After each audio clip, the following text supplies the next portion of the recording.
Bonjour, aujourd'hui je vous parle de la règle du 60%. Et qu'est-ce que c'est? Ben, c'est une règle qui a été pensée par Richard Jenkins, un auteur américain, pour mieux gérer notre budget. Donc, ce que ça veut dire, c'est qu'il y aurait 60% de notre salaire net, particulièrement au Canada, c'est important parce qu'on paye beaucoup d'impôts, qui irait dans nos dépenses courantes. Donc, les dépenses courantes, c'est tout ce qui est nos dépenses un peu incontournables, nécessaires. On ne peut pas s'en sortir chaque mois, disons, le loyer, l'épicerie, l'Internet, le gaz ou notre passe de moyens de transport, par exemple. Et là, ensuite, il y a quatre autres buckets, disons, catégories où on veut diviser notre argent de façon pas mal égale quand on la reçoit.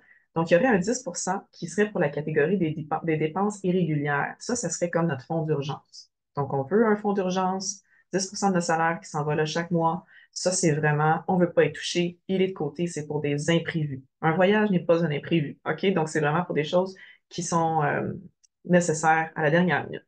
Ensuite, un 10% qui va aller dans nos épargnes et puis de l'investissement à long terme. On veut penser à la bourse, peut-être à l'immobilier, nos CELI, nos REER, des placements de toutes sortes qui vont générer de l'argent, donc de l'argent qui va travailler pour nous à long terme. 10%, la catégorie le fun, ma préférée, qui est pour le divertissement. Et là, ça, c'est là qu'on met nos voyages, notre magasinage, le restaurant, le cinéma, les taxis, ça rentre dans cette catégorie-là. Et la dernière catégorie, un dernier 10% pour nos achats importants. Par exemple, si on veut s'acheter une voiture, si on a 16, 17, 18 ans, on veut s'acheter une nouvelle voiture, on met de l'argent de côté, on veut essayer de payer notre voiture en argent comptant le plus possible et non avoir des paiements, surtout avec des taux d'intérêt qui sont un peu élevés. Donc, voiture, peut-être mise de fonds pour l'achat d'un condo, peut-être un budget pour si on prévoit se marier bientôt. Donc, un gros achat qui s'en vient dans les prochains mois, peut-être dans une année ou deux, une catégorie dédiée juste à ça.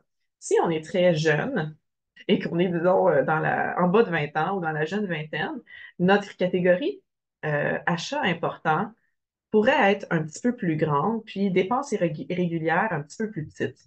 On a peut-être moins de dépenses imprévues quand on n'est pas propriétaire d'une maison, surtout.